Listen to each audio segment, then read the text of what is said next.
इस तरह से समस्त वस्तुओं के साथ आपको ऋषि पंचमी की पूजा भाद्रपद माह के शुक्ल पक्ष की पंचमी तिथि को संपन्न करना चाहिए, जो इस बार 28 अगस्त 2025 दिन बृहस्पतिवार को रहेगा। इसका व्रत करने से धन, धान्य, यश, समृद्धि, संतति की वृद्धि होती है।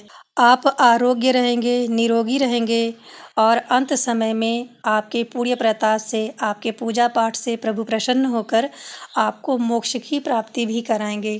नमस्कार, जय श्री कृष्णा। कैसे हैं आप सब? मेरे YouTube चैनल धर्म समाधान में आप सभी लोगों का हार्दिक स्वागत है। आज हम आपको ऋषि पंचमी व्रत की पूजा सामग्री बताने जा रहे हैं। भाद्रपद मास के शुक्ल पक्ष में आने वाली पंचमी तिथि को ऋषि पंचमी के नाम से जाना जाता है। प्रत्येक माह के दौरान जब कोई अशुद्धि के दिनों में गलती हो जाती है या जाने अनजाने में कोई पाप कर्म हो जाता है तो उसकी क्षमा याचना के लिए ऋषि पंचमी का व्रत उपवास करके पूजा की जाती है।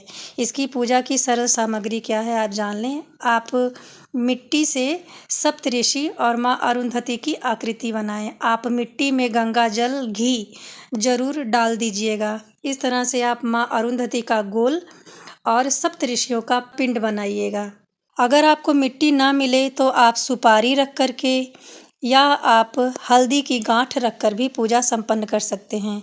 माँ अरुंधति के लिए सौभाग्य की श्रृंगार की सामग्री जरूर रखें।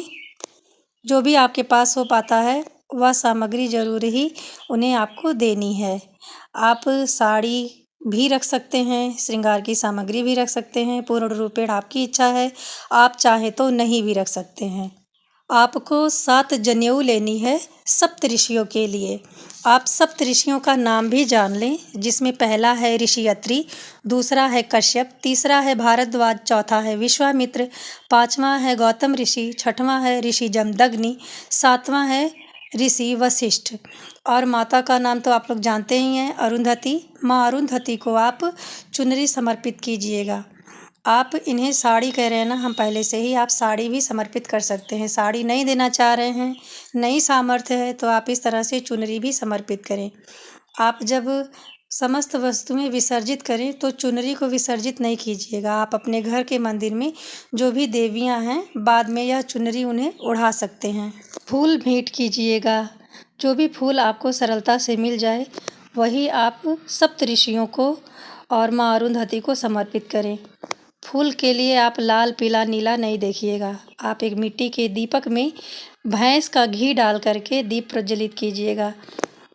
ऋषि पंचमी के व्रत में जोते बोए गए खेत की सामग्री का प्रयोग नहीं होता है, इसलिए आप तिल तेल का या गाय के घी का प्रयोग दीपक जलाने के लिए नहीं करिएगा।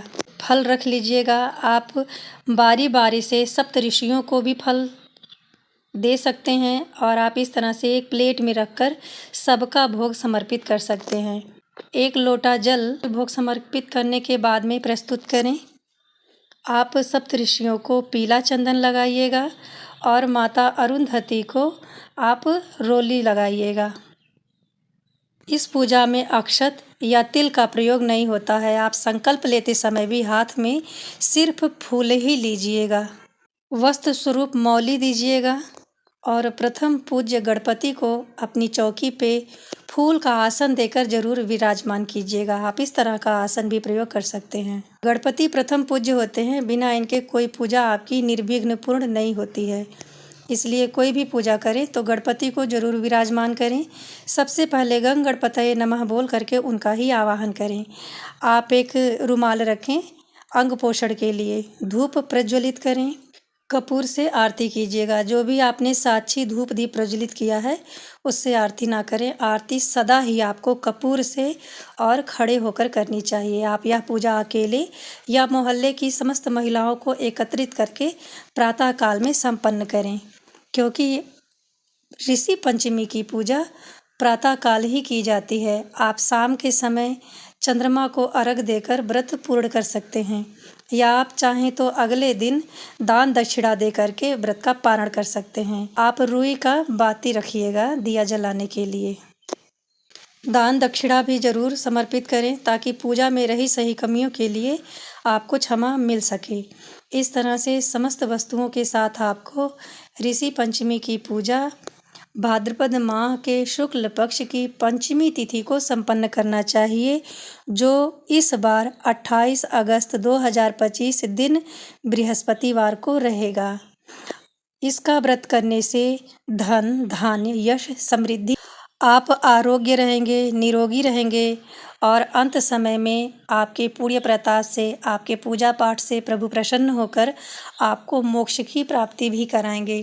इस तरह से आप उदया तिथि के अनुसार जब व्रत रखें तो सर्वप्रथम व्रत का संकल्प आपको लेना है, स्वच्छ साफ वस्त्र धारण करने हैं और सप्तऋषियों को आप मिट्टी से बना करके चौकी पे स्थापित कर लीजिएगा। आज हमने आपको इस वीडियो में ऋषि पंचमी पूजा विधि की सरल सामग्री बताने का प्रयत्न किया है। आप इन सामग्रियों का प्रयोग करके सप्तऋषियों का और माँ अरुंधति का आशीर्वाद प्राप्त कर सकते हैं और रजस्वला के दौरान आपसे जो भी अक्षम्य अपराध हुए हैं, चाहे जाने अनजाने में ही न क्यों हुए हों, वह माफ़ हो ही जाते हैं। आखिरी में आप मनोकामना की पूर्ति के लिए प्रार्थना जरूर कीजिएगा। भोग प्रसाद सब में बांट दीजिएगा। आप भैंस के दूध का प्रयोग करके चाय पी सकते हैं। आप चंद्रमा को जरूर अर्घ्य दीजिएगा। अर्घ्य देने वाले लोटे में आप भैंस के दूध का प्रयोग कर सकते हैं। ओम चंद्रमसे नमः, ओम चंद्रमसे नमः या आप ओम सोम सोमाय नमः कहते हुए चंद्रदेव को अर्घ्य प्रदान कीजिएगा। ऋषि पंचमी पूजा की सरल सामग्री हमने आपको बताने का प्रयत्न किया है। यदि इस वीडियो से आप जरा सा लाभान्वित होते हैं तो कमेंट बॉक्स में जय श्री हरि विष्णु, जय श्री गणेश जरूर लिखें। मिलते हैं अगले वीडियो में ऐसी ही महत्वपूर्ण जानकारी के साथ। तब तक के लिए आप सुखी रहिए, संपन्न रहिए, स्वस्थ रहिए, मस्त रहिए। मिलते हैं अगले वीडियो में, तब तक के लिए नमस्ते।